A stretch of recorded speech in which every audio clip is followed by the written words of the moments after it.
بسم الله الرحمن الرحيم الحمد لله رب العالمين والصلاة والسلام على أشرف الأنبياء والمرسلين نبينا وإمامنا محمد وعلى آله وصحبه أجمعين أما بعد. Nous nous retrouvons aujourd'hui le lundi 5 mars 2018 correspondant au 17 Jumad al-Akhira 1439 de l'Hégire, afin de poursuivre bi'idhnillahi ta'ala notre lecture de Kitab al-Tawhid de l'imam revivificateur de la religion de l'islam dans la deuxième moitié du XIIe siècle, l'imam Cheikh l'Islam Muhammad ibn Abdul Wahhab, qu'Allah lui fasse miséricorde. Ce livre précieux que je recommande à ma personne ainsi qu'à tous mes frères et mes sœurs de l'étudier et de le réétudier plusieurs fois et de le mémoriser son matn, car il est facilité dans sa mémorisation comme il ne contient que des versets du Coran et des hadiths de notre prophète alayhi salatu wassalam dans sa majorité. Et les paroles des savants dans ce livre, ainsi que les paroles de l'imam Muhammad ibn Abdul Wahhab, se comptent sur les bouts des doigts, comme ils disent. Ce livre très précieux, comme certains parmi les hommes de science ont dit, qui est Cheikh Salih al-Sheikh dans son explication, que celui qui l'a mémorisé et qui l'a compris, bi'idhnillah, il aura maîtrisé l'unicité de l'adoration. Il aura maîtrisé Tawhid l'Ibada. Car malgré qu'il traite de Tawhid l'Asma' wa Sifat, malgré qu'il traite Tawhid al-Rububiyyah, mais son sujet principal, comme vous l'avez constaté jusqu'à maintenant, c'est Tawhid al-Uluhiyyah. Et les failles et les lacunes qu'il puisse y avoir dans la pratique de l'muwahhid et qui vont diminuer son Tawhid ou carrément annuler le Tawhid. On s'était rendu dans cette série au 24e cours, aujourd'hui le 24e cours, dans lequel nous allons étudier le 22e chapitre de ce livre que l'imam Muhammad ibn Abdul Wahhab rahimahullah intitulé Babu ma ja'a anna ba'da hadhihi al-ummah ya'budu al-awthan, chapitre de ce qui a été rapporté comme quoi des membres de cette communauté vont adorer les idoles. Ce chapitre, c'est comme une réfutation d'une shubha, une ambiguïté que répondent les soufis particulièrement, que shirk ne peut pas avoir lieu après l'envoi de notre prophète alayhi salatu wassalam.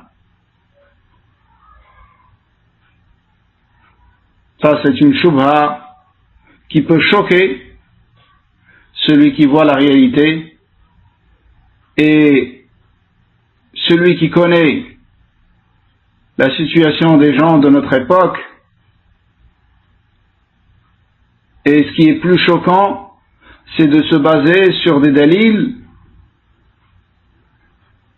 et de tordre le coup de ces dalils, comme disent les savants, afin d'arriver à la compréhension que eux ils veulent de ces dalils. Le hadith le plus connu sur lequel ils se basent, qui est authentique, et ils se basent également sur des hadiths qui sont faibles. Le hadith authentique sur lequel ils se basent, c'est قول النبي صلى الله عليه وسلم أيس الشيطان أن يعبد في جزيرة العرب. Shaitan a désespéré qu'il soit adoré dans la péninsule arabique. Dans une riwaya, Aïsa Shaitanu ay ya'budahu al-musallun. Shaitan a désespéré que ceux qui accomplissent la prière l'adorent dans la péninsule arabique. Et bien évidemment, ce hadith ne va pas dans le sens vers lequel ils l'ont orienté. Ce hadith, tout simplement, pour vous résumer, son sens, c'est que Shaitan a désespéré dans un premier temps, tellement il a vu la force de Tawhid chez les compagnons radiyallahu anhum. Mais Allah Azza wa Jalla ne l'a pas fait désespérer. Pour que l'épreuve continue sur terre. Et autre chose qu'on puisse dire, que les savants citent, c'est que Shaitan a désespéré qu'il soit adoré par ceux qui accomplissent la prière, qui prient la prière comme il se doit.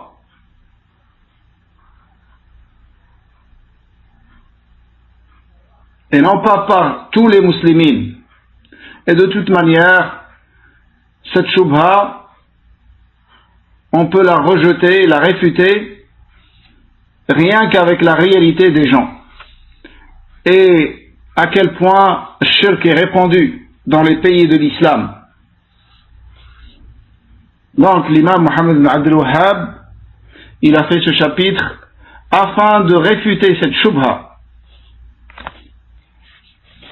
Et cela, après nous avoir, comme il dit Cheikh Abdurrahman bin Qasim rahimahullah, après nous avoir montré Tawhid, ce que c'est Tawhid, ce qui l'annule et ce qui s'oppose au Tawhid parmi les différentes formes de shirk, ou ce qui diminue la partie obligatoire de Tawhid, ou ce qui peut être un moyen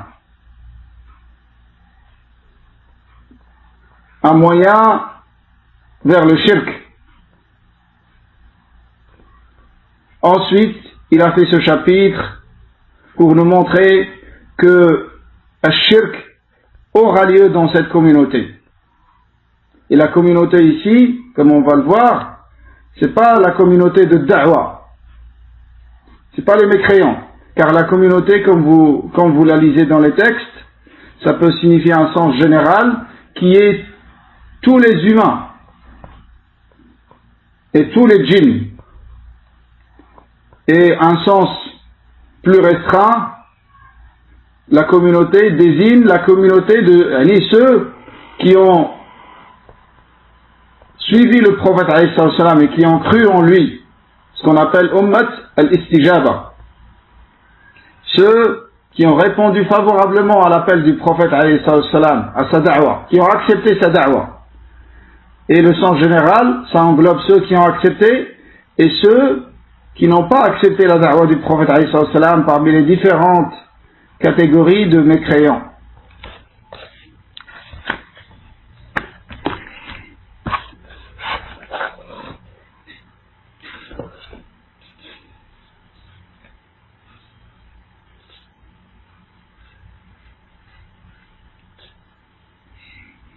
Dans ce chapitre, l'imam Muhammad ibn Abdul Wahhab, rahimahullah, il nous a cité 3 versets et 2 hadiths.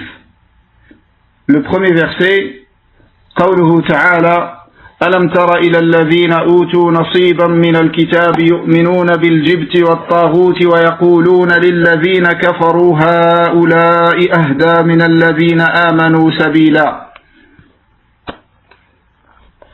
N'as-tu pas vu ceux-là à qui une partie du livre a été donnée avoir foi à la magie, le jibt, et au tarout?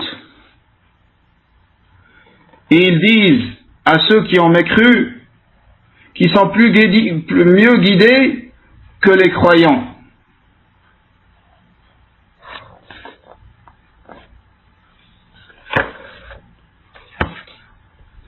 قال الشيخ فيصل رحمه الله تعالى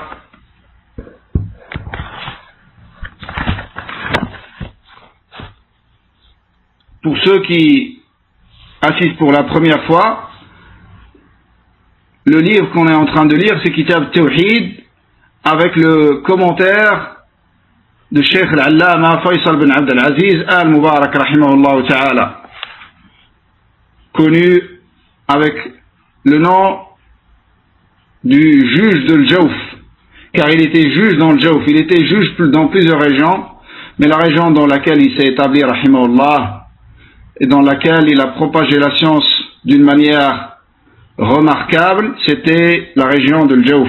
Il est décédé, rahimahullah, en l'an 1376 de l'Hégire.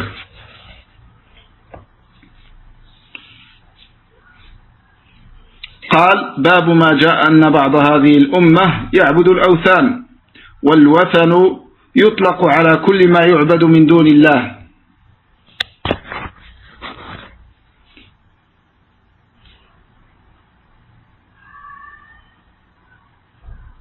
Il a dit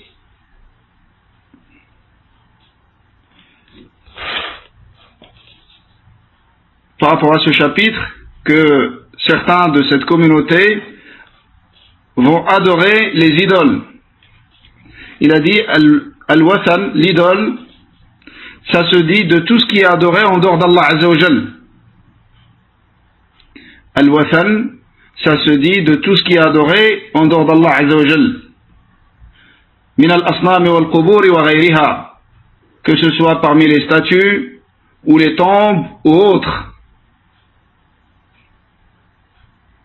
Al-wathan, c'est plus général que as-sanam. Sanam, ça se dit de ce qui a une image, une statue, par exemple. Et le wathan, c'est plus général. Ça englobe tout ce qui est adoré en dehors d'Allah Azza wa Jal. Mais quand les deux sont cités dans un même contexte, le wathan, ça va se dire de ce qui est adoré en dehors d'Allah, qui n'a pas de représentation, telle qu'une tombe ou une pierre. Et as-sanam, ça va se dire également de ce qui est adoré en dehors d'Allah, mais qui a une représentation, telle qu'une statue. Et si ils sont cités dans des contextes différents, ce sont des synonymes. Al-wathan, c'est un synonyme de sanam. قوله ألم تر إلى الذين أوتوا نصيبا من الكتاب حظا قليلا من الكتاب يؤمنون بالجبت السحر. Par rapport à ce verset, n'as-tu pas vu ceux-là à qui une partie du livre a été donnée, une petite partie du livre qui a été donnée. Yu'minuna bil jibt, ils croient en la magie. Al-jibt ici, c'est sihr. Wa taghut al-shaytan. Wa an ibn Abbas, al-jibt al-shirk. Al-taghut, c'est shaytan. Ils croient au jibt et au taghut. Le taghut, c'est le shaytan. Et selon Abdullah ibn Abbas, al-jibt, c'est al-shirk. Entre parenthèses, mes frères, par rapport au tafasir de salaf, quand ils sont rapportés d'une manière authentique, de manière générale, il n'y a pas de contradiction entre les tafasirs. Car salaf, tantôt ils expliquent le verset avec un exemple. Et des fois, ils expliquent le verset en expliquant un terme dans le verset. Et des fois, ils donnent le sens. L'exemple très connu, c'est l'explication de Sirat al-Mustaqim. Plusieurs tafasirs de salaf ont été rapportés. Sirat al-Mustaqim, il y en a qui ont dit, c'est le livre d'Allah. Il y en a qui ont dit, c'est le prophète alayhi salatu wassalam. Il y en a qui ont dit, c'est le kitab et sunnah. Et il y en a qui ont dit, c'est Abu Bakr. Sirat al-Mustaqim, c'est Abu Bakr. Il y en a qui ont dit, c'est les quatre califes bien guidés. Et ainsi de suite. Ces tafasirs, ces explications, ne se contredisent pas. Mais toutes ces explications vont dans le même sens. Car le droit chemin, c'est le livre d'Allah. Celui qui suit le livre d'Allah, il est dans le droit chemin. Celui qui suit le livre et la sunna du prophète alayhi salatu wassalam, également il est dans le droit chemin. Car le Coran oblige le suivi du prophète alayhi salatu wassalam. Et si tu suis le Coran, forcément tu vas suivre le prophète alayhi salatu wassalam. Si tu ne suis pas le prophète alayhi salatu wassalam, alors sache que tu ne suis pas le Coran.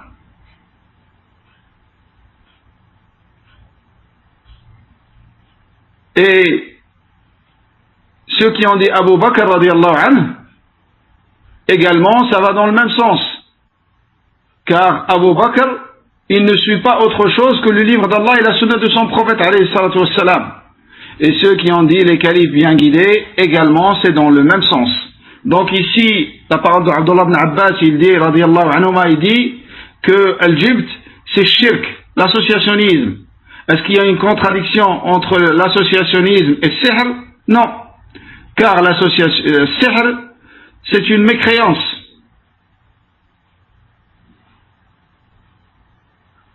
Sihr, c'est une mécréance. وَمَا يُعَلِّمَانِ مِنْ أَحَدٍ حَتَّى يَقُولَا إِنَّمَا نَحْنُ فِتْنَةٌ فَلَا تَكْفُرْ. Et ça, notez-le bien, barakallahu fikum, ça, les savants, ils parlent de cette manière, ils donnent ces jugements de manière générale. Après, l'appliquer à un individu, c'est différent. Car cet individu que toi, tu peux croire qu'il est sahir, en réalité, c'est pas un sahir. Car sahir, qui est mécréant et qui sort de l'islam avec sihr, c'est sahir qui travaille avec shayatin. Car forcément, pour qu'il soit aidé par shayatin, faut qu'il mécroie. Comme Allah Azza wa Jal nous a dit dans le verset. Un charlatan, quelqu'un qui fait des tours de rapidité, qui trempe l'œil, des choses comme ça c'est, comme bien même on peut dire de lui qu'il est sahir, linguistiquement parlant, mais dans le jugement religieux, c'est pas un kafir. Mais c'est un grand péché dans lequel il est tombé. Comme bien même, il ne travaille pas avec shayatin. Voilà, entre parenthèses, pour ne pas voir la contradiction entre les deux tafasir. قوله ويقولون للذين كفروا هؤلاء أهدى من الذين آمنوا سبيلا سأل قريش أحبار اليهود سأل قريش أحبار اليهود ديننا خير أم دين محمد فقالوا دينكم خير وأنتم أهدى فنزلت. Par rapport au verset, ils disent aux mécréants qui sont mieux guidés que ceux qui ont cru. Quraysh ont posé la question, les mécréants de Quraysh ont posé la question aux savants des Juifs. Ils leur ont dit, notre religion, à nous, Kuffar Quraysh, meilleure ou la religion de Muhammad sallallahu alayhi wa sallam? Ils ont dit, votre religion est meilleure et vous êtes mieux guidés que lui. Ensuite, ce verset a été révélé. Regardez comment ils sont, alors qu'ils connaissent le prophète alayhi salam. Ils savent que c'est un envoyé d'Allah, mais tellement ils ont de hasad, d'enviosité et de jalousie, que ça les pousse à dire des choses comme ça, malgré qu'ils n'y croient pas. وقوله تعالى قل هل أنبئكم بشر من ذلك مثوبة عند الله من لعنه الله وغضب عليه وجعل منهم القردة والخنازير وعبد الطاغوت. Dis, puis-je vous informer de ce qu'il y a de pire en fait de rétribution auprès d'Allah? Celui qu'Allah a maudit, celui qui a encouru sa colère, et ceux dont il a fait des signes, et ceux dont il a fait des singes, des porcs, et de même, celui qui a adoré le Tarout, ceux-là ont la pire des places et sont les plus égarés du droit chemin. Cheikh Faisal rahimahullah dit, يتبين معنى هذه الآية بذكر ما قبلها وهو قوله تعالى قل يا أهل الكتاب هل تنقمون منا أي هل تكرهون منا. Il dit rahimahullah que le sens de ce verset sera plus clair en revenant au verset qui l'a précédé, dans lequel Allah Azza wa Jalla dit قُلْ يَا أَهْلَ الْكِتَابِ هَلْ تَنْقِمُونَ مِنَّا. Dis aux gens du livre, est-ce que vous nous reprochez? Est-ce que vous nous reprochez? Il dit reprocher, c'est-à-dire qu'est-ce que vous détestez chez nous? إِلَّا أَنْ آمَنَّا بِاللَّهِ وَمَا أُنزِلَ إِلَيْنَا وَمَا أُنزِلَ مِنْ قَبْلُ وَأَنَّ أَكْثَرَكُمْ فَاسِقُونَ. Est-ce que vous reprochez autre chose? Est-ce que vous nous reprochez autre chose que de croire à Allah, à ce qu'on fait descendre? Je recommence le verset dès le début. Dis aux gens du livre, est-ce que vous nous reprochez autre chose que de croire à Allah, à ce qu'on a fait descendre vers nous et à ce qu'on a fait descendre auparavant? Mais la plupart d'entre vous sont des pervers. La plupart d'entre vous sont des pervers.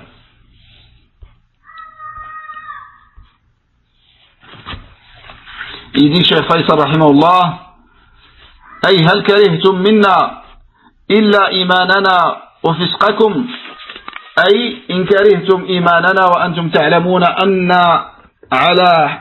على حق لأنكم فسقتم بأن أقمتم على دينكم لحب الرياسة وحب الأموال. C'est-à-dire, qu'est-ce que vous nous reprochez et qu'est-ce que vous détestez chez nous?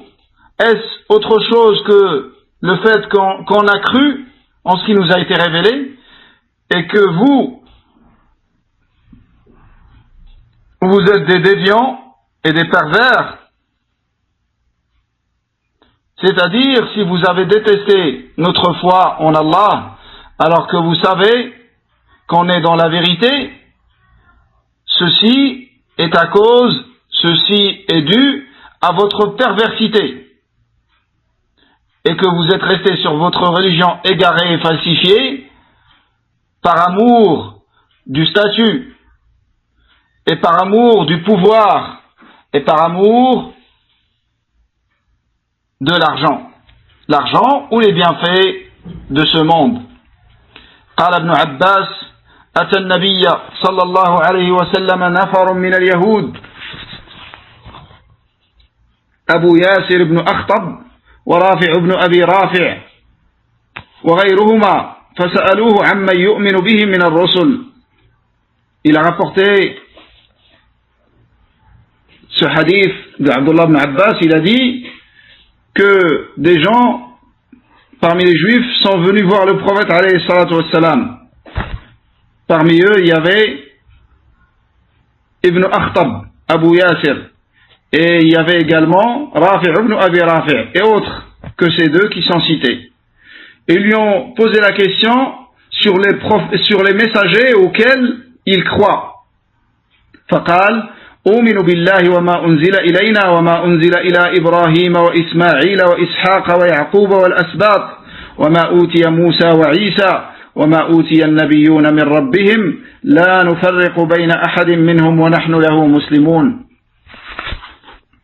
Donc ils sont venus voir le prophète alayhi salam et ils lui ont demandé de leur citer les messagers auxquels ils croient alayhi salam. Et le Nabi alayhi salam, il leur a répondu, il leur a cité ce qui a été cité dans un verset, il leur a cité ce qui a été cité dans un verset. Dans son sens, dites, nous croyons en Allah et en ce que nous a révélé et en ce que nous a fait descendre vers Ibrahim et Ismaïl, Ishaq et Yaqub et les tribus, et en ce qui a été donné à Moussa et à Isa, et en ce qui a été donné aux prophètes. et en ce qui a été donné aux prophètes venant de leur Seigneur, nous ne faisons aucune distinction entre eux, et à lui nous sommes soumis. فلما ذكر عيسى عليه السلام جحدوا نبوته وقالوا والله ما نعلم أهل دين أقل حظا في الدنيا والآخرة منكم ولا دينا شرا من دينكم. Quand il leur a cité les noms des prophètes, celui qui leur a posé problème, c'est Isa alayhi salam. Ils ont dit, ils ont renié et réfuté la prophétie de Isa alayhi salam.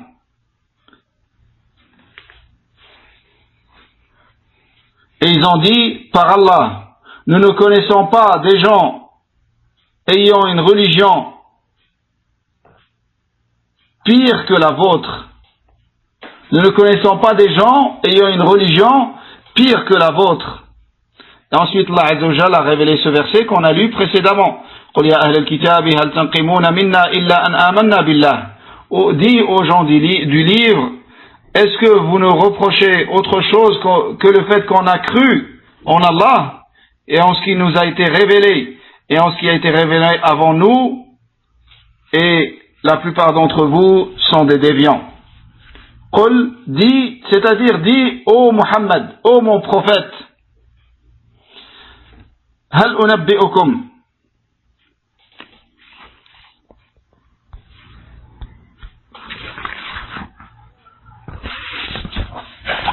Qul ya Muhammad, Qul, c'est-à-dire dis, ô mon prophète. Comme je vous ai dit plusieurs fois, il y a des savants qui détestent de dire Qul ya Muhammad, même dans le tafsir. Ils disent parce que Allah Azza wa Jalla n'a jamais appelé son prophète alayhi salam de cette manière dans le Coran. Il l'a toujours appelé ô mon prophète, ô messager, ô prophète, ô messager. Il ne l'a jamais appelé ô Muhammad. Quand il l'appelle, notez bien, quand il l'appelle, mais quand il cite son nom, il cite son nom. Allah Azza wa Jalla dans le Coran, dans plusieurs versets. Muhammadur Rasulullah walladhina ma'ahu ashidda'u 'ala al-kuffar. Mais quand il l'appelle toujours par le titre de la prophétie ou du messager. C'est pour ça qu'ils disent que même dans le tafsir, il faut éviter de dire oh Qul ya Muhammad. Dis ô Muhammad, ô mon prophète, hal unabbi'ukum, puis-je vous informer bisharrin min dhalik, puis-je vous informer de ce qu'il y a de pire, ce qu'il y a de pire que ce que vous avez cité, ce que vous avez dit, min alladhi dhakartum mathubatan thawaban wa jazaa, ce qu'il y a de pire en rétribution auprès d'Allah, c'est-à-dire récompense ou châtiment. La rétribution, ça englobe les deux, ça englobe la récompense et le châtiment. Les deux, ce sont des rétributions. Pour celui qui a fait le mal, la rétribution, c'est le châtiment. Et pour celui qui a fait le bien, la rétribution, c'est le bien. Qui est pire que ce que vous avez dit? Man la'anahu Allah. C'est-à-dire celui qu'Allah a maudit. Wa ghadiba alayhi, yani al-yahoud, et celui qui a encouru la colère d'Allah. Celui qui a encouru la colère d'Allah, c'est-à-dire les juifs. Wa ja'ala minhum al-qiradata wal khanazir. Et il a fait d'eux des singes et des porcs, comme les gens du samedi, ceux qui ont transgressé la sacralité du samedi avec les ruses. Wa kuffaru ma'idati Isa alayhi salam, et ceux qui ont mécru parmi les suiveurs de Isa alayhi salam, après avoir demandé à ce que Allah Azza wa Jalla leur fasse descendre une table du ciel remplie de nourriture, quand Allah leur a fait descendre ce miracle, ils ont mécru ensuite. وعبد الطاغوت, celui qui a adoré le tarout, c'est-à-dire qu'Allah a fait d'eux des adorateurs de tarout. Tarout, comme on a vu, c'est Shaitan. Ils ont adoré Shaitan. Quelqu'un, il peut se poser la question, il dit comment ils ont adoré Shaitan alors qu'ils l'ont jamais vu? Ils se sont jamais prosternés devant lui. Ils lui ont jamais voué une adoration. Eux, ils ont adoré les idoles et les statues, les mausolées, les tombes, les chouïrs de tariqa, parmi les divinités qui sont adorées en dehors d'Allah sur terre. La réponse des savants, c'est que toute adoration vouée à autre qu'Allah, c'est une adoration de Shaitan, car c'est lui qui l'a ordonné. Même si quelqu'un il a adoré une statue, en réalité il adore Shaitan, car Shaitan qui lui a ordonné de faire cette adoration, il lui a obéi. Donc toute adoration vouée à autre qu'Allah, c'est une adoration de Shaitan. Et également, dans la définition de l'iman, comme vous savez, al-imanu qawlun bil-lisan wa i'tiqadun bil-janan wa 'amalun bil-arkan yazidu bi ta'ati ar-rahman wa yanqusu bi ta'ati ash-shaytan. L'iman augmente avec l'obéissance d'Allah et diminue avec la désobéissance à Allah, c'est-à-dire avec l'obéissance au shaitan. Car toute obéissance à Allah, c'est une désobéissance au shaitan. Et toute désobéissance à Allah, c'est une obéissance au shaitan.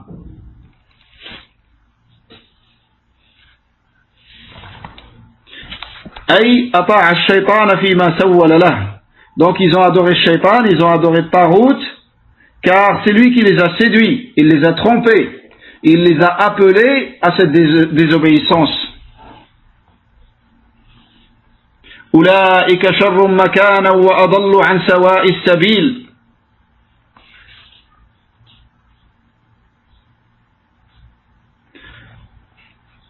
طريق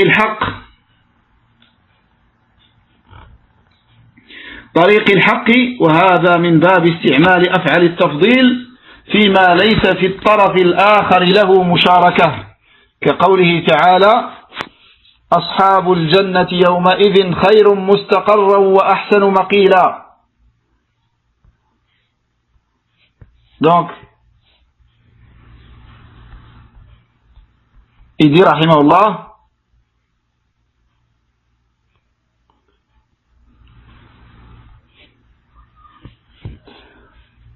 dans la suite du verset,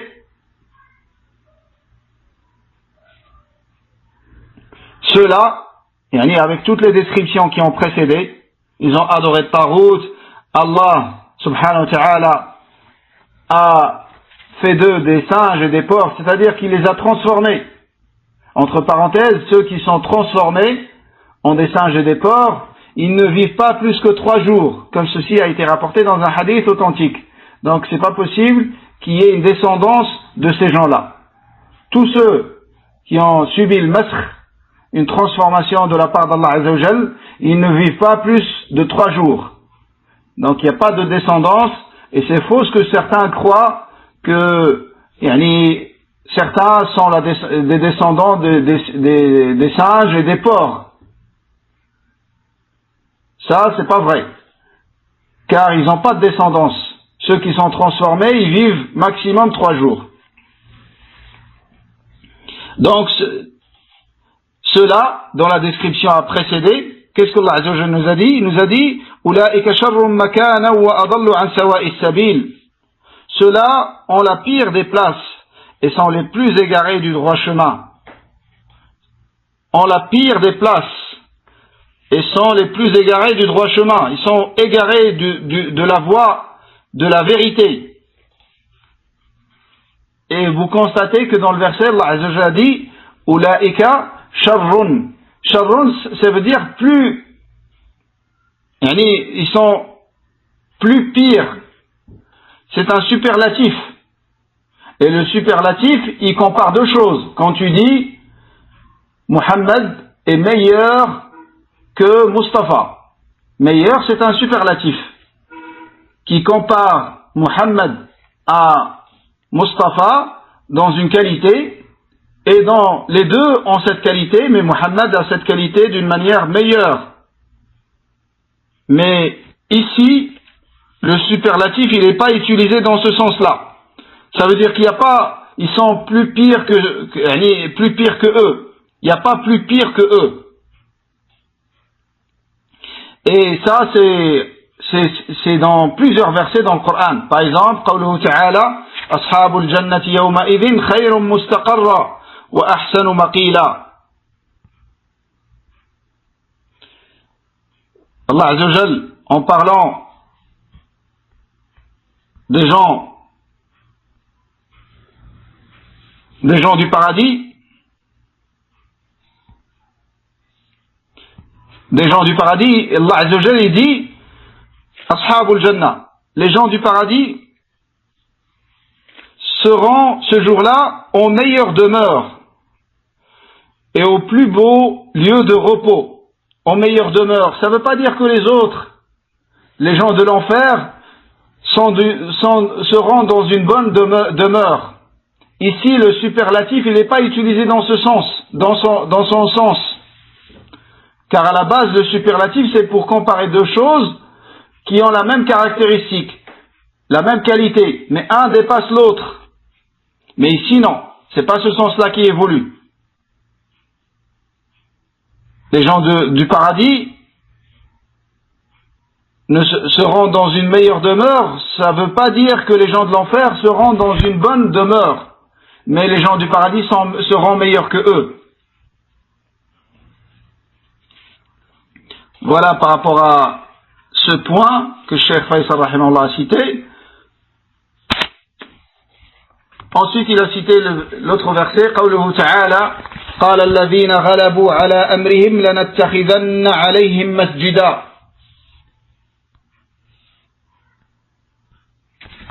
قال الذين غلبوا على أمرهم لنتخذن عليهم مسجدا.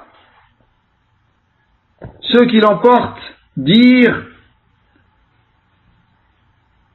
élevons sur eux un sanctuaire. Élevons sur eux un sanctuaire. Cheikh Faisal rahimahullah dit والمراد أنهم فعلوا مع الفتية بعد موتهم ما يذم فاعله وقد قال صلى الله عليه وسلم لعنة الله على اليهود والنصارى اتخذوا قبور أنبيائهم وصالحيهم مساجد أراد تحذير أمته أن يفعلوا كفعلهم. Donc par rapport à ce verset, qu'est-ce qu'ils ont dit? Élevons sur eux un sanctuaire, c'est-à-dire qu'ils ont fait avec ces jeunes, après leur mort, quelque chose qu'Allah Azza wa Jalla a blâmé, et que le prophète alayhi salam également a blâmé, comme dans ce hadith authentique, Nabi alayhi salam a dit qu'Allah maudisse les juifs et les chrétiens, ils ont fait des tombes de leurs prophètes et de leurs vertueux des lieux de prière. Il a voulu mettre en garde sa communauté contre leurs actes. Et dans l'autre hadith, لَتَتَّبِعُنَّ سَنَنَ مَنْ كَانَ قَبْلَكُمْ أي طريق من كان قبلكم حذو القذة بالقذة أي لتتبعن طريقهم في كل ما فعلوه. Dans l'autre hadith, certes, vous allez suivre ceux qui vous ont précédés, ceux d'avant vous, c'est-à-dire vous allez suivre leur voie. Et ceux d'avant vous, ce sont les juifs et les chrétiens. حذو القذة بالقذة, c'est-à-dire que vous allez suivre leur voie pas par pas. Et vous allez leur ressembler dans ce qu'ils ont fait. وبهذا تظهر مناسبة الآيات للترجمة وقد وقع كما أخبر صلى الله عليه وسلم وهو علم من أعلام النبوة. Et donc, à travers cette explication succincte de ces trois versets, vous voyez d'une manière claire le lien entre le titre de ce chapitre, que shirk aura lieu dans cette communauté, et les versets, les 3 versets qui ont été cités dans ce chapitre.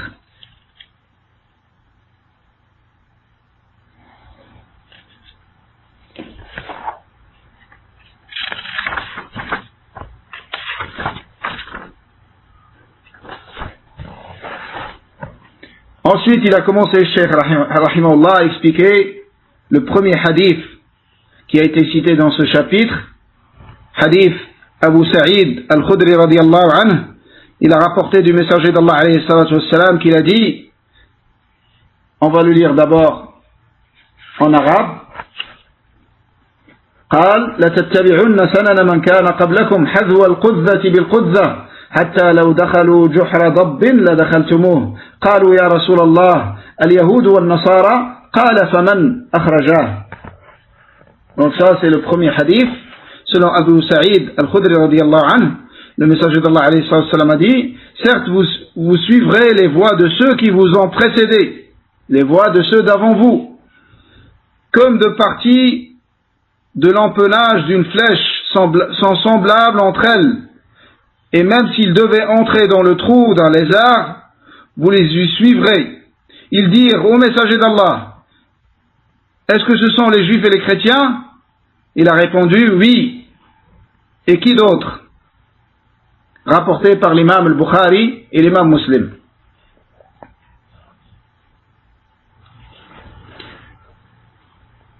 Donc la parole du prophète alayhi salam, la tattabi'unna sanana man kana qablakum. Dans le commentaire de Cheikh Faisal, certes vous suivrez les voies de ceux qui vous ont précédés, vous allez suivre leur voie et leur méthode dans la religion.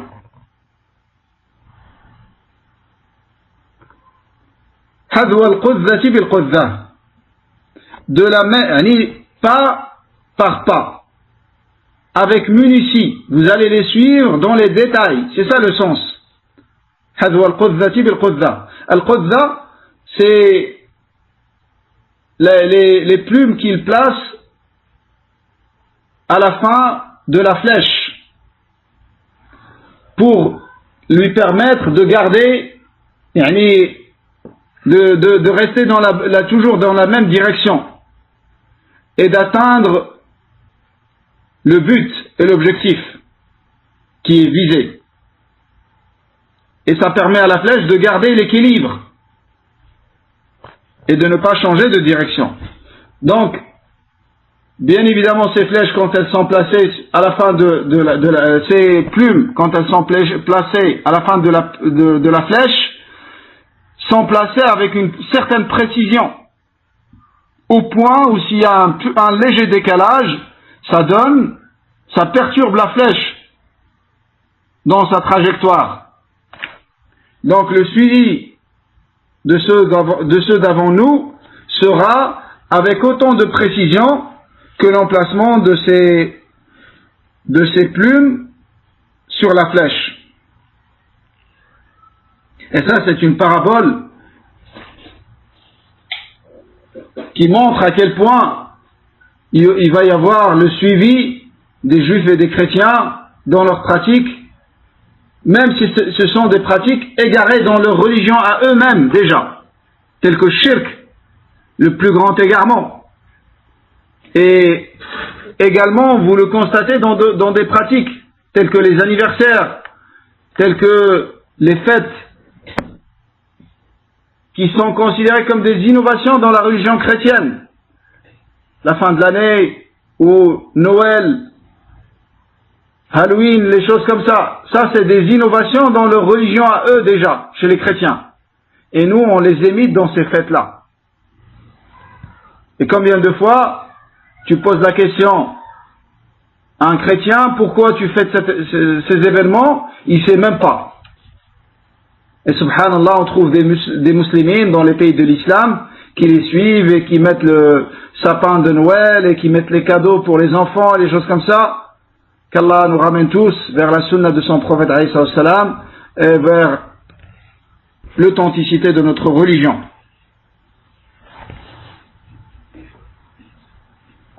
حتى لو دخلوا جحر ضب لدخلتموه. Écoutez ce que dit le Nabi alayhi salam, même s'ils devaient entrer dans le trou d'un lézard, vous les y suivrez dans ce trou-là. Ad-Dab, il est connu pour faire ses trous d'une manière tordue. Et pour le suivre dans son trou, dans lequel il se cache de ses ennemis, c'est pas évident, c'est très difficile. Et lui, il le fait exprès pour se protéger.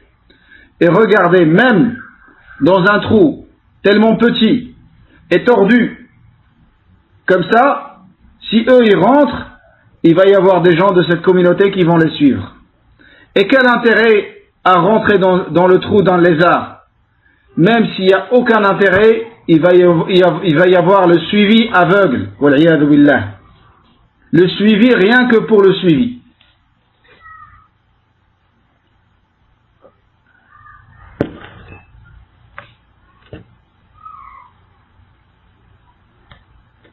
وفي حديث آخر حتى لو كان فيهم من يأتي أمه علانية لكان في أمتي من يفعل ذلك.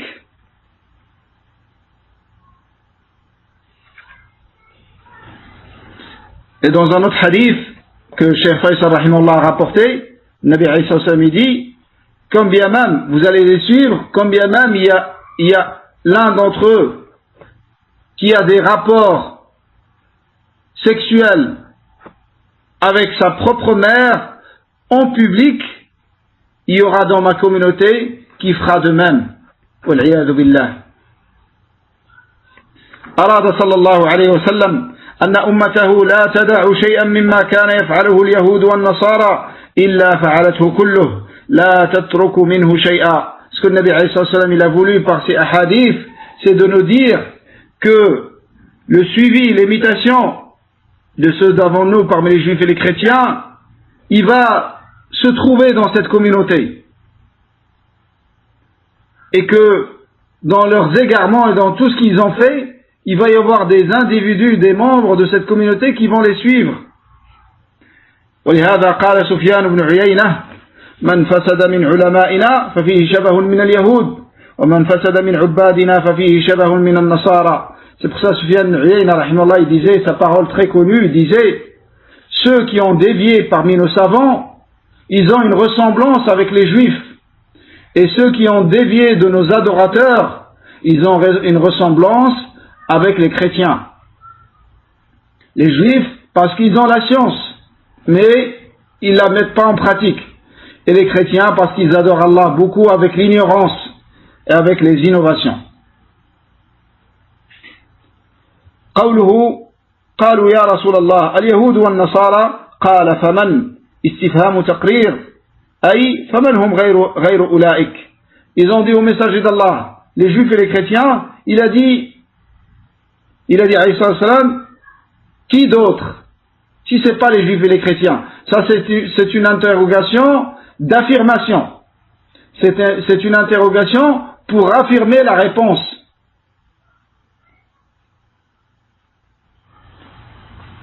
Ensuite, il a cité le deuxième hadith dans ce chapitre.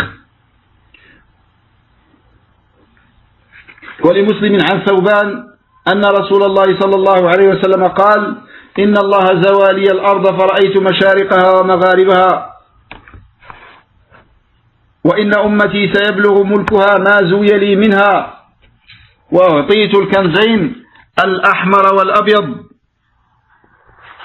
وإني سألت ربي لأمتي ألا يهلكها بسنة بعامة وألا يسلط عليهم عدوا من سوى أنفسهم فيستبيح بيضتهم وإن ربي قال يا محمد إني إذا قضيت قضاء فإنه لا يرد وإني أعطيتك لأمتك ألا أهلكهم بسنة بعامة وألا أسلط عليهم عدوا من سوى أنفسهم فيستبيح بيضتهم ولو اجتمع عليهم من بأقطارها حتى يكون بعضهم يهلك بعضا ويسبي بعضهم بعضا. رواه البرقاني في صحيحه. وزاد وإنما أخاف على أمتي الأئمة المضلين وإذا وقع عليهم السيف لم يرفع إلى يوم القيامة ولا تقوم الساعة حتى يلحق حي من أمتي بالمشركين وحتى تعبد فئام من أمة الأوثان وأنه سيكون في أمتي كذابون 30 كلهم يزعم أنه نبي وأنا خاتم النبيين لا نبي بعدي ولا تزال طائفة من أمتي على الحق منصورة لا يضرهم من خذلهم ولا من خالفهم حتى يأتي أمر الله تبارك وتعالى. Donc, le dernier dalil rapporté par l'imam Muslim, selon Tawba radiallahu anhu, le serviteur du prophète alayhi salam, il a dit que le messager d'Allah alayhi salam a dit: Allah a étalé la terre pour moi et j'ai vu ses levants et ses couchants et ma communauté dominera aussi loin que la terre me fut montrée.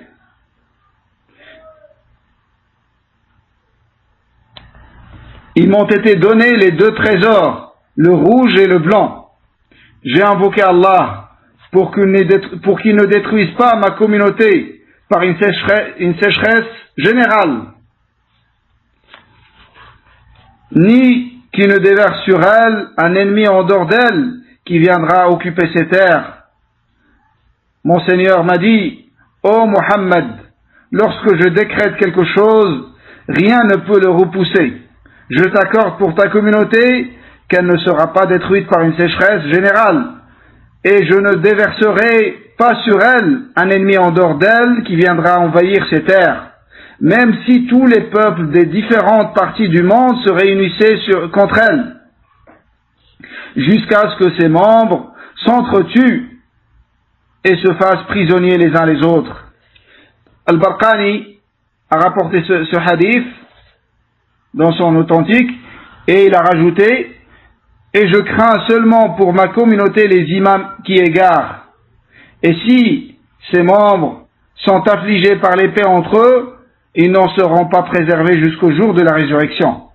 L'heure ne sera pas établie avant qu'une partie de ma communauté ne rejoigne les polythéistes et que des groupes de ma communauté n'adorent les idoles.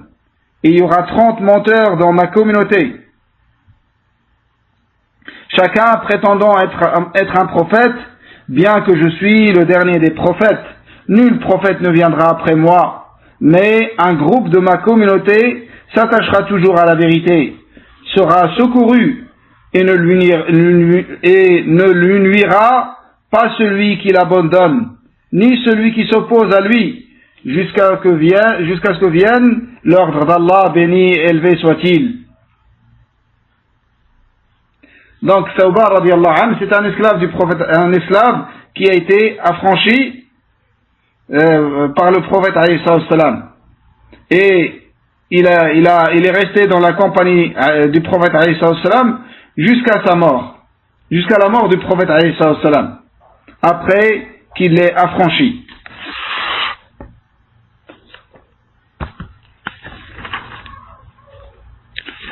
Cheikh Faisal rahimahullah a dit par rapport à ce hadith: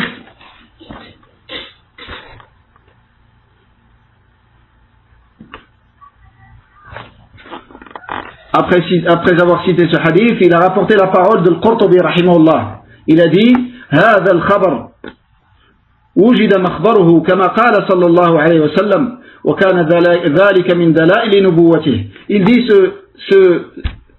cette information rapportée dans ce hadith a été vérifiée, et ça c'est un signe parmi les signes de la prophétie de Muhammad sallallahu alayhi wa sallam.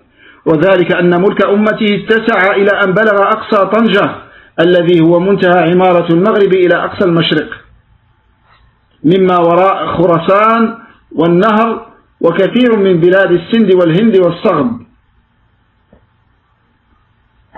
Donc il dit que ce hadith a été vérifié dans la réalité et que le royaume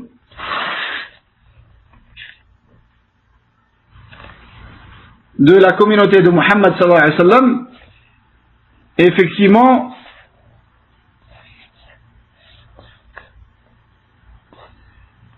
ça a englobé la majorité de la terre. et c'est arrivé jusqu'à Tanja, la ville connue dans le nord du Maroc, jusqu'à l'extrême de l'est de la terre, ce qu'il y a après Khurasan. Khurasan et beaucoup parmi les pays de l'Inde et de Sind et Sard. Tout ça c'est des pays après ce qu'on appelle Wara al-Nahr. Wara al-Nahr, dans la capitale est Samarkand. Par contre, donc ça, c'est vérifié de l'est vers l'ouest, comme il a été rapporté dans ce hadith, le levant et le couchant du soleil. Le levant et le couchant du soleil. Par contre, quand vous regardez le nord et le sud, vous trouvez que la Ummah de Muhammad sallallahu alayhi wa sallam ne s'est pas propagée dans ce sens-là, comme elle s'est propagée de l'est, du côté de l'est jusqu'à l'ouest.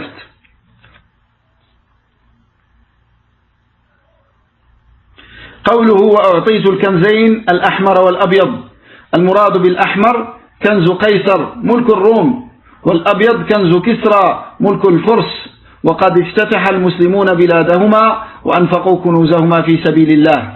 Et ensuite le prophète alayhi salam il a dit, et il m'a été donné les deux trésors, le rouge et le blanc. Ce qui est voulu par le trésor rouge, c'est les trésors de César, le roi des Romains. Et ils disent que la plupart de ces trésors étaient en or. Donc l'Ahmar, c'est l'or. L'Abyad, c'est les trésors du roi de l'Abyssinie. C'est le roi des Perses. C'est le roi des Perses, Malik al-Furs. Et ils disent que la plupart de ces trésors étaient en argent, donc blanc. Et les musulmans, il dit Cheikh Faisal rahimahullah, ont conquis leurs terres. Et ils ont pris leurs trésors et ils les ont dépensés dans la voie d'Allah Azza wa Jal. قوله وإني سألت ربي لأمتي ألا يهلكها بسنة بعامة أي بالجدب الذي يكون به الهلاك العام. Le prophète alayhi salam ensuite il a invoqué Allah afin qu'il ne fasse pas périr sa communauté avec une sécheresse générale, c'est-à-dire qui englobe toute la communauté. La sécheresse peut avoir lieu dans un pays ou plus d'un pays, mais que ça englobe toute la communauté de Muhammad sallallahu alayhi wa sallam, Allah Azza wa Jal lui a accordé et lui a exaucé cette invocation, cette demande. قوله وألا يسلط عليهم عدوا من سوى أنفسهم فيستبيح بيضتهم أي حوزتهم وجماعتهم وإن قلوا. Ensuite, Nabi alayhi salam il a demandé à Allah Azza wa Jal de ne pas envoyer sur sa communauté un ennemi en dehors d'elle, c'est-à-dire un ennemi qui ne fait pas partie des musulmans. Ça c'est important. C'est important que ce qui a été exaucé, c'est l'envoi d'un ennemi étranger, un ennemi mécréant, pas un ennemi qui se dit musulman. Un ennemi mécréant, il ne sera pas envoyé sur la communauté de Muhammad sallallahu alayhi wa sallam, comme il a été cité dans ce hadith, pour occuper toutes ces terres, les terres de la Ummah. Quand bien même ils sont une minorité, ceci n'aura pas lieu. Même s'ils sont peu en nombre, ça n'arrivera pas qu'Allah Azza wa Jalla envoie sur eux un ennemi mécréant qui les détruit et qui occupe toutes leurs terres et qui les domine tous. Toujours, notez bien qu'il domine toutes les terres de l'islam et qu'il domine tous les musulmans. Dominer une terre, un pays, ça peut arriver.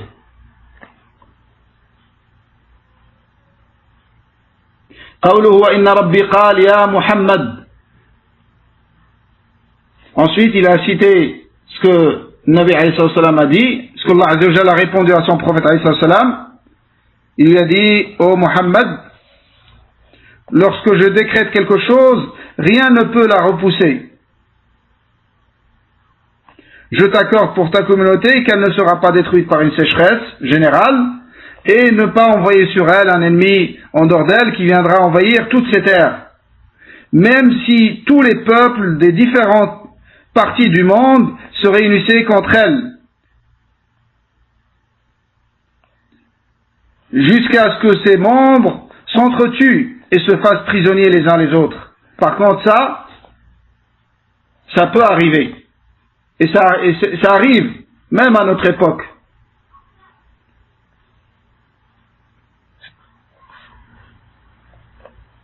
Jusqu'à ce que ses membres, c'est-à-dire des gens qui se disent musulmans, des gens et des membres de cette communauté s'entretuent et se fassent prisonniers les uns les autres, comme font le Khawarij, tels que le Qa'ida, Daesh, le Nusra, comme ils font avec les musulmans.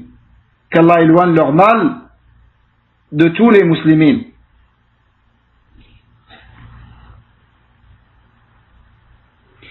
Cheikh Faisal rahimahullah dit وفيه علم من أعلام النبوة فقد تسلط بعضهم على بعض لكثرة اختلافهم وتفرقهم ولا راد لما قضى الله. Et il y a dans ce hadith un signe de la prophétie de Muhammad sallallahu alayhi wa sallam, un signe et un argument, une preuve sur la véracité de la prophétie de Muhammad sallallahu alayhi wa sallam, car des gens parmi cette communauté ont dominé d'autres parmi cette communauté à cause de leur divergence et de leur division, et rien ne peut repousser ce que Allah azza wa jalla a décrété. قوله وإنما أخاف على أمتي الأئمة المضلين.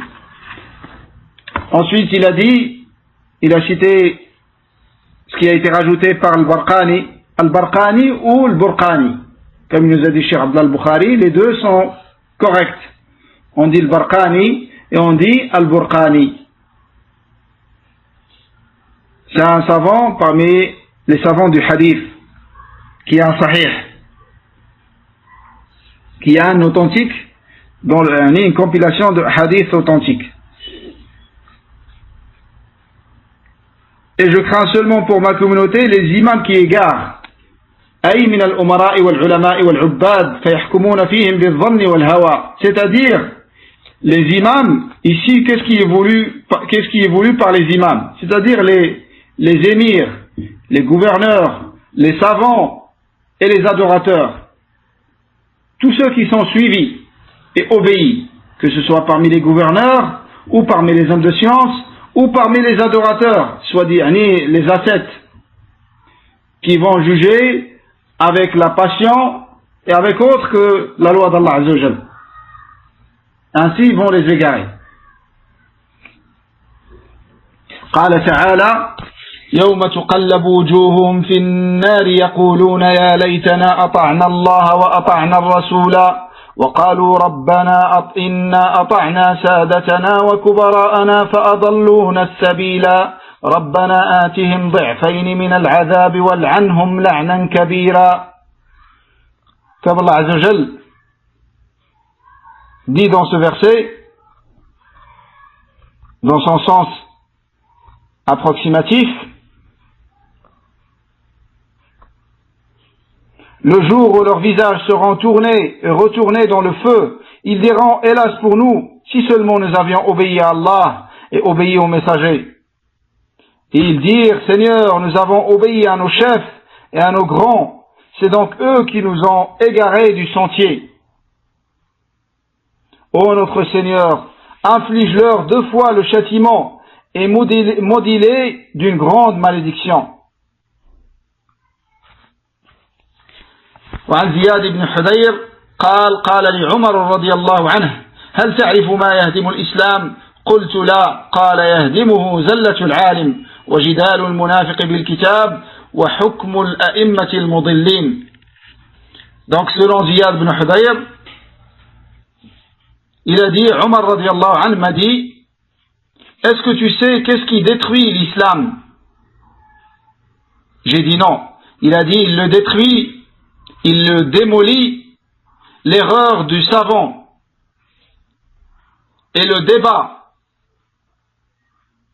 de l'hypocrite avec le livre d'Allah et le jugement des imams de l'égarement, rapporté par l'imam al-Darimi.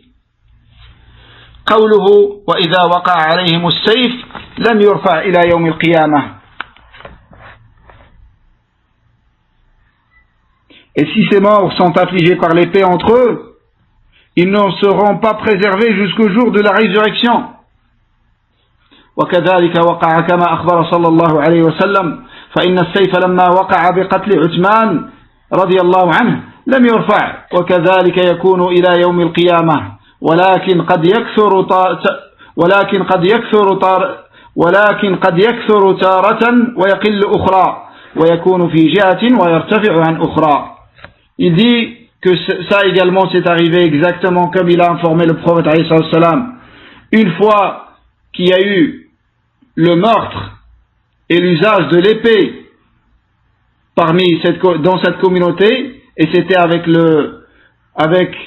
la tuerie de Uthman radiyallahu anhu, quand il a été tué radiyallahu anhu dans sa maison radiyallahu anhu wa ardah. Il a été tué par le Khawarij. Ils l'ont tué alors qu'il était en état de jeûne et qu'il lisait le Coran, et ils ont décapité sa tête de son corps dans sa maison radiyallahu anhu. Il est mort en patientant et en endurant, car le Nabi alayhi salam lui a ordonné cela, de patienter et de ne pas délaisser le khilafa, Il lui a dit, ne la délaisse pas, dans le sens du hadith. Et il lui a dit, jeûne et tu vas rompre ton jeûne avec nous. Il l'a vu dans un rêve la nuit avant qu'il se fasse tuer. Il a vu le prophète alayhi salam en compagnie de Abu Bakr et de Omar. Ils étaient en train de manger, il voulait manger avec eux. Il lui a dit non, jeûne demain et le soir tu rompras le jeûne avec nous. Effectivement, ils l'ont tué avant qu'il ne rompe son jeûne radiyallahu anhu ardah. Nabi alayhi salam lui a attesté pendant son vivant que c'est un martyr radiyallahu anhu. Ses qualités sont très très nombreuses. Uthman radiyallahu anhu, le troisième meilleur compagnon dans cette communauté après Abu Bakr et Omar.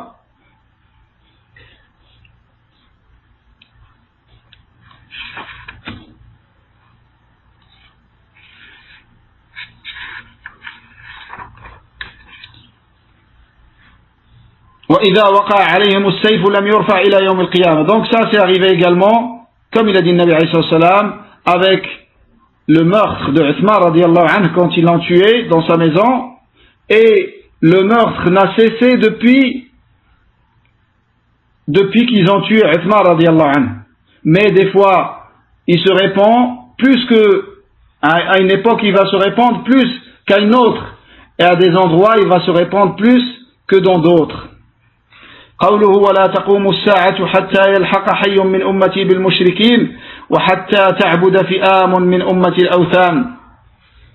Ensuite, Nabi alayhi salam il a dit, l'heure ne sera pas établie avant qu'une partie de ma communauté ne rejoigne les polythéistes et que des groupes de ma communauté n'adorent les idoles.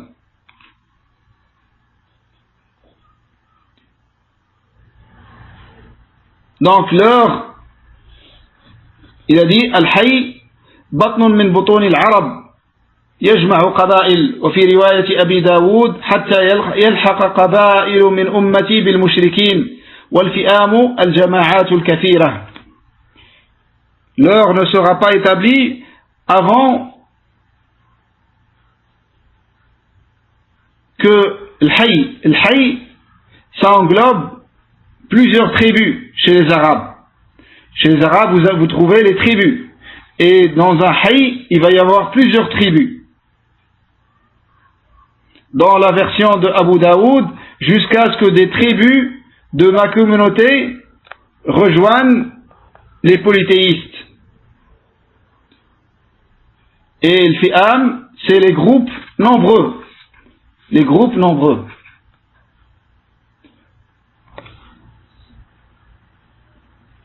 Et dans les deux authentiques, selon Abu Hurayra radiyallahu anhu, قال رسول الله صلى الله عليه وسلم لا تقوم الساعة حتى تضطرب إليات نساء دوس عند ذي الخلصة قال وذو الخلصة طاغية دوس التي كانوا يعبدون في الجاهلية وقد وقع ما أخبر به صلى الله عليه وسلم فقد بنيت القباب على القبور واتخذت أوثانا تعبد من دون الله كما عبدت اللات والعزى ومنات. Donc les deux authentiques, selon Abu Hurayra radiyallahu anhu, le messager d'Allah alayhi sallam a dit: l'heure ne sera pas établie jusqu'à ce que les fesses des femmes de Daous, Daous c'est une tribu au Yémen, jusqu'à ce qu'elles vont s'agiter autour de Dhil Khalasa. Dhil Khalasa, c'est Tariat Daous. C'est ce qui a été adoré à Daous. C'est l'idole vénérée par la tribu de Daous dans la période anté-islamique, avant l'islam. Mais la tribu de Daous, c'est la tribu de Abu Hurayra radiyallahu anhu. Ils sont tous entrés dans l'islam, avec le baraka de dua de Nabi alayhi salam. Mais avant l'islam, ils vénéraient Dhul Khalasa. C'était leur idole, vénérée par Daous. Nabi alayhi salam, il dit dans ce hadith que l'heure n'arrivera pas et ne sera pas établie jusqu'à ce que ces pratiques de kufr et de shirk, jusqu'au retour de ces pratiques. C'est-à-dire, comme cette idole était vénérée et adorée en dehors d'Allah, ça sera adoré encore avant la fin des temps.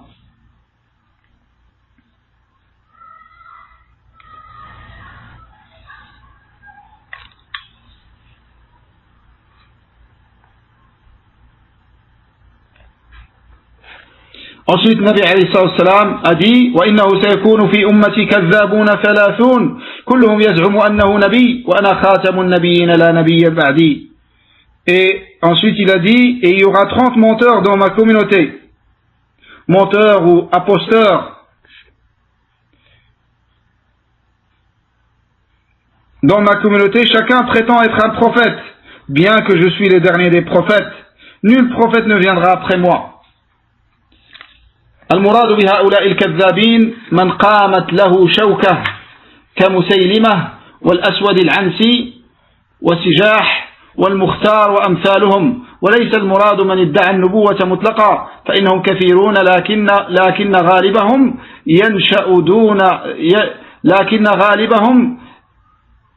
ينشأ ذلك منه عن جنون أو سوداء. Il a dit rahimahullah, Cheikh Faisal, qu'il va y avoir 30 menteurs. Ce qui est voulu par les 30 menteurs, c'est des gens qui vont prétendre la prophétie et qui vont avoir des suiveurs et qui vont atteindre une certaine force, comme Musaylim al-Kadhab et comme l'Aswad al-Ansi et comme Sijah et comme le Mukhtar al-Thaqafi, et ceux qui sont comme eux. Et non pas, ce qui est voulu, non pas n'importe quel menteur qui va prétendre être prophète, car ceux-là sont beaucoup plus nombreux que 30. Mais les 30, c'est des gens, c'est des menteurs qui vont prétendre la prophétie et qui vont avoir beaucoup de suiveurs. قوله ولا تزال طائفة من أمتي على الحق منصورة لا يضرهم من خذلهم ولا من خالفهم حتى يأتي أمر الله تبارك وتعالى. Dans la dernière partie de ce hadith, Nabi alayhi sallam a dit: mais un groupe de ma communauté s'attachera toujours à la vérité.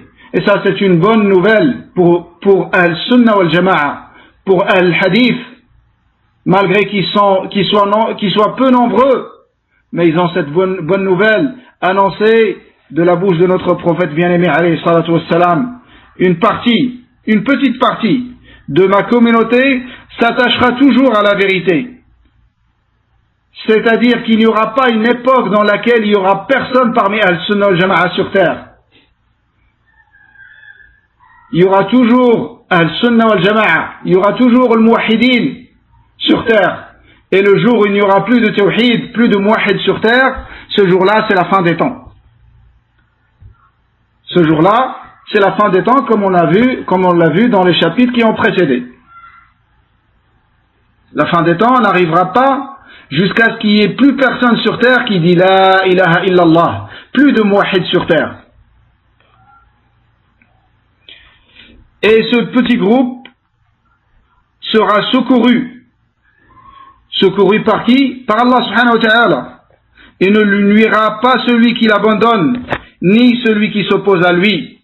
Il ne lui sera d'aucune nuisance celui qui l'abandonne parmi Al-Sunnah wal-Jama'a, comme il dit Cheikh Mohammed bin Hadi, hafidahullah. Il ne pourra leur nuire à ce groupe parmi Al-Sunnah wal-Jama'a qui s'accroche à la vérité. Il ne pourra leur nuire ni celui qui les abandonne, c'est-à-dire parmi eux, mais il les délaisse, il ne les soutient pas quand il faut les soutenir, il ne montre pas les positions qu'il faut montrer.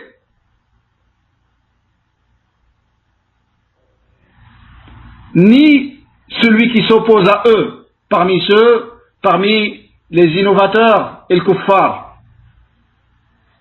Ceux qui s'opposent à Al-Sunnah wal-Jama'a, c'est les innovateurs. Et ceux qui les abandonnent, les innovateurs et les kuffars. Et ceux qui les abandonnent, c'est leurs frères parmi Al-Sunnah, mais qui ne montrent pas les positions fermes quand il faut les montrer.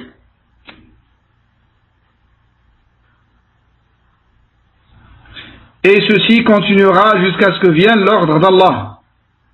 Jusqu'à ce que vienne l'ordre d'Allah, c'est-à-dire jusqu'à l'arrivée de ce vent doux qui viendra prendre les âmes des croyants. Et il ne restera sur terre que Loka, fils de Loka, que les pires des gens sur lesquels sera établie la fin des temps.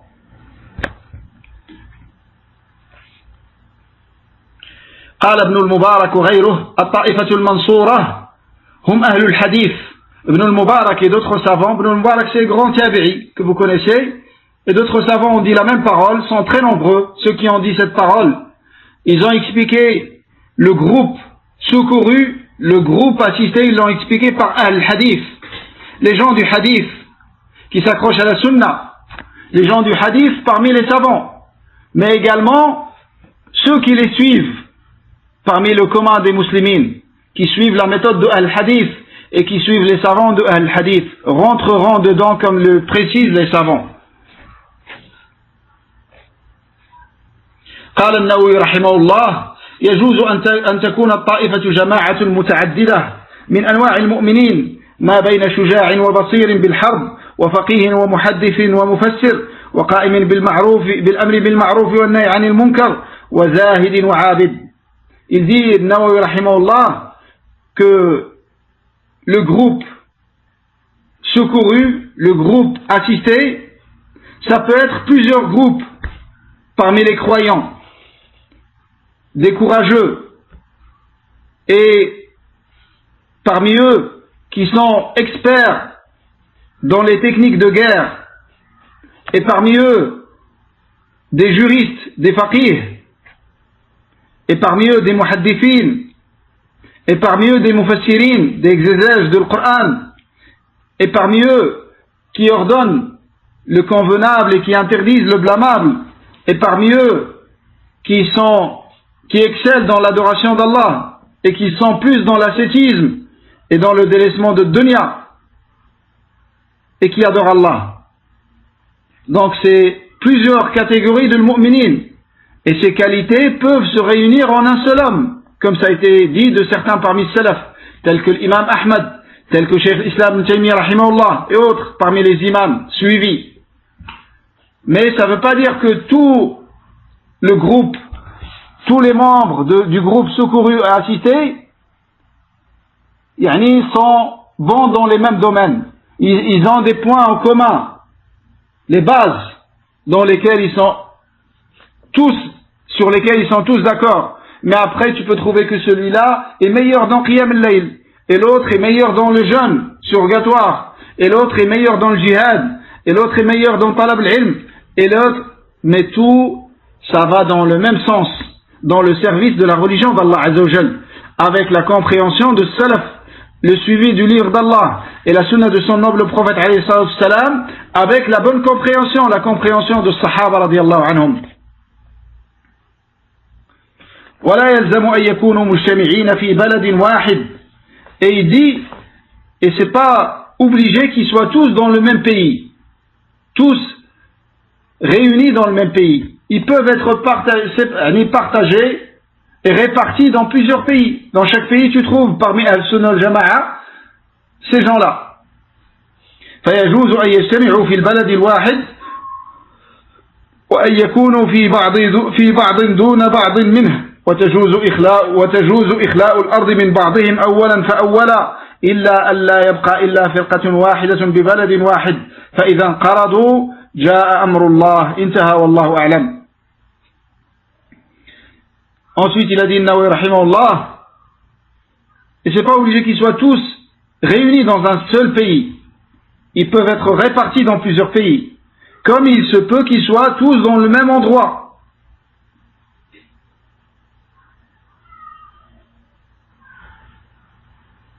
Et il se peut que dans certains pays, tu n'en trouves personne parmi eux.